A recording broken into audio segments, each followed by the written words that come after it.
Every species on this planet has spent millions of years being shaped by it. Sharks have electroreceptors that let them sense a heartbeat through solid sand. Migratory birds have a built-in compass made of iron particles in their skull.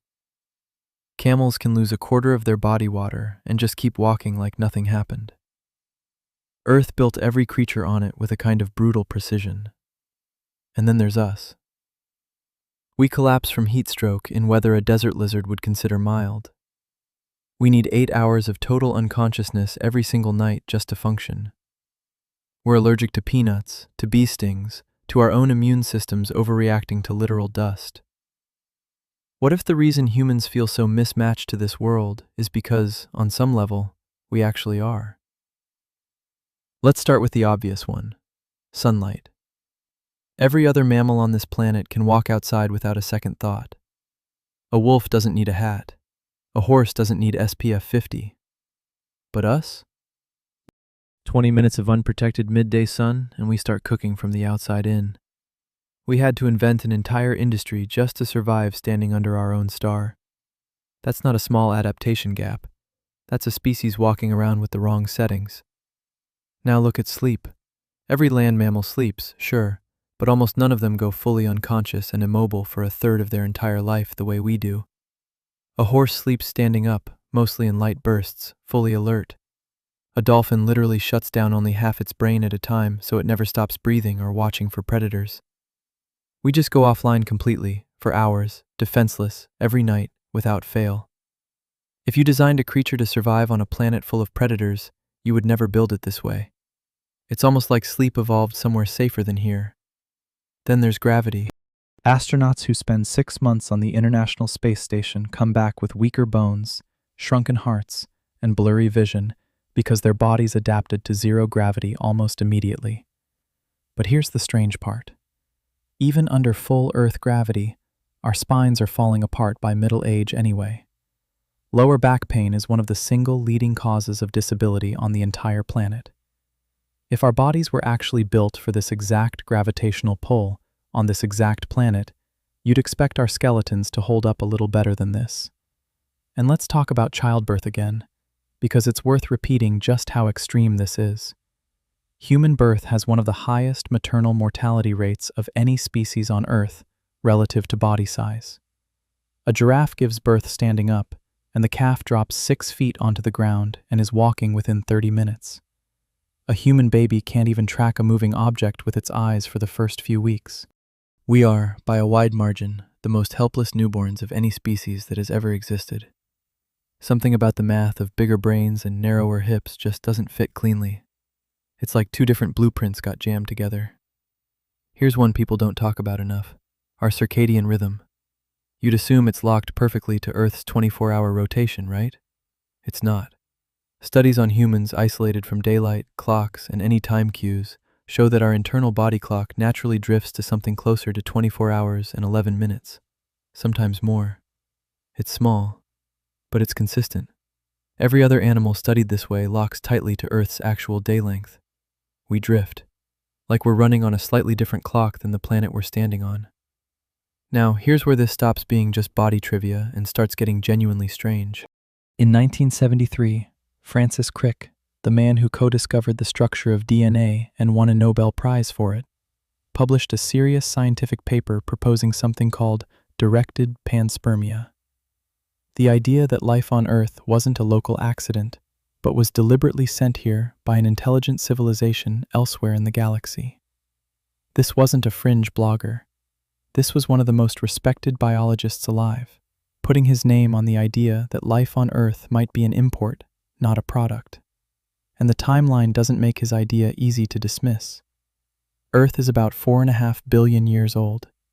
Life shows up in the fossil record around 3.8 billion years ago, while the planet was still being hammered by asteroid impacts and was barely cool enough to hold liquid water. That's life appearing almost the instant conditions allowed it. Biologists have called that timing uncomfortably fast. Then there's the Murchison meteorite, which slammed into Australia in 1969. Inside it, scientists found dozens of amino acids, the actual building blocks of life, just floating around in a rock from space. And some of those amino acids match the exact ones used by every living organism on Earth.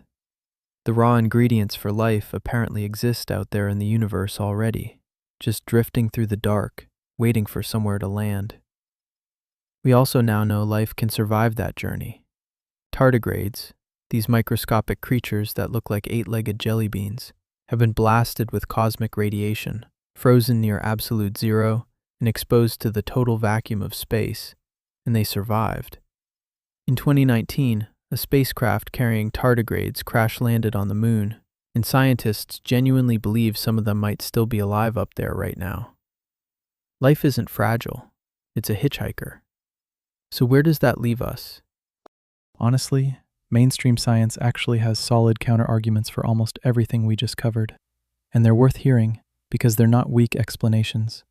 They're called evolutionary mismatch, and it's the idea that our bodies are built for an environment we don't live in anymore, not an environment that isn't Earth at all.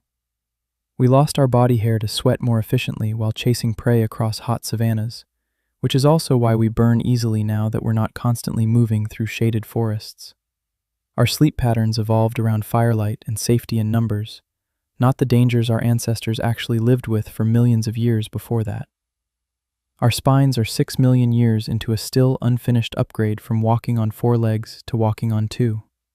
Our birth canals are caught in what scientists literally call the obstetric dilemma, a tug-of-war between bigger brains and narrower hips that evolution hasn't fully resolved yet. None of this requires aliens. It just requires understanding that evolution is slow, and we changed our environment faster than our bodies could keep up. But here's the one thing even evolutionary biology struggles to fully explain: the speed of us. Dolphins have existed for around 50 million years, and they have never built a single tool. Chimpanzees started using sticks roughly 4 million years ago, and have not meaningfully upgraded that technology since. And then there's us. 200,000 years as a species, and we went from sharpened stone to nuclear fission, from cave walls to satellites, from smoke signals to artificial intelligence answering questions in real time. No other species, in 4 billion years of life on this planet, has ever accelerated like this. Not even close. Scientists have theories. Maybe it was the discovery of cooking, which freed up calories to grow bigger brains. Maybe it was a genetic mutation in something called FOXP2 that unlocked complex language. Maybe it was our unique ability to pass knowledge down across generations instead of starting from zero every time. All of these probably played a role. None of them, even combined, fully explain just how fast we went from prey animal to the dominant force on an entire planet. So is it true? Are we actually from somewhere else? Almost certainly not. The fossil evidence, the genetic evidence, the evolutionary mismatch explanations, all of it points to us being a product of this planet, shaped by the same long, messy process that shaped everything else here. But almost certainly isn't the same as definitely. And when one of the most respected scientists in modern history looks at the evidence and says something doesn't quite add up, that's not fringe thinking. That's just science being honest about the edges of what it actually knows. Maybe that's the real answer here. Not that we're aliens, but that we're the strangest thing this planet has ever made.